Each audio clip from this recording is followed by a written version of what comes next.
I'm Severin Suzuki, speaking for ECHO, the Environmental Children's Organization. We're a group of 12 and 13-year-olds trying to make a difference. Vanessa Seti, Morgan Geisler, Michelle Quigg, and me. We've raised all the money to come here ourselves, to come 5,000 miles to tell you adults you must change your ways. Coming up here today, I have no hidden agenda. I am fighting for my future. Losing my future is not like losing an election or a few points on the stock market. I am here to speak for all generations to come. I am here to speak on behalf of the starving children around the world whose cries go unheard.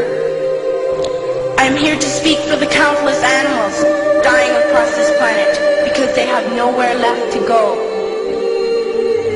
I am afraid to go out in the sun now because of the holes in our ozone. I am afraid to breathe the air because I don't know what chemicals are in it.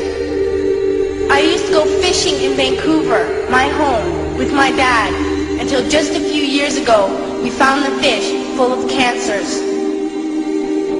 And now we hear of animals and plants going extinct, every day vanishing forever. In my life, I have dreamt of seeing the great herds of wild animals, jungles and rainforests, full of birds and butterflies. But now I wonder if they will even exist for my children to see. Did you have to worry of these things when you were my age? All this is happening before our eyes, and yet we act as if we have all the time we want and all the solutions. I'm only a child and I don't have all the solutions. But I want you to realize, neither do you. You don't know how to fix the holes in our ozone layer. You don't know how to bring the salmon back up a dead stream. You don't know how to bring back an animal now extinct.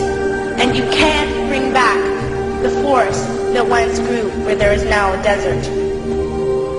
If you don't know how to fix it, please stop breaking it.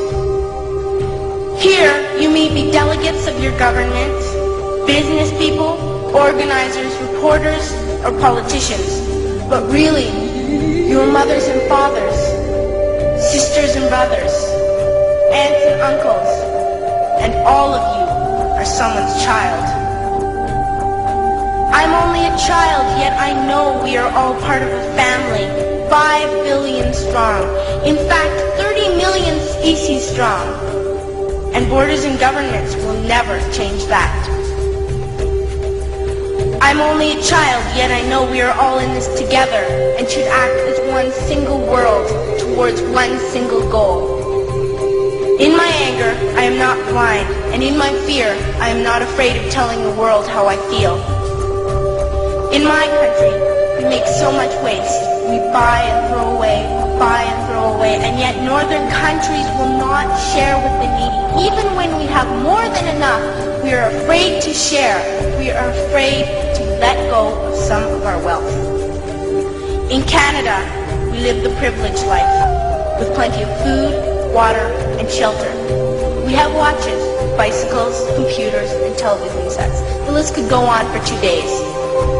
2 days ago, here in Brazil, we were shocked when we spent time with some children living on the streets.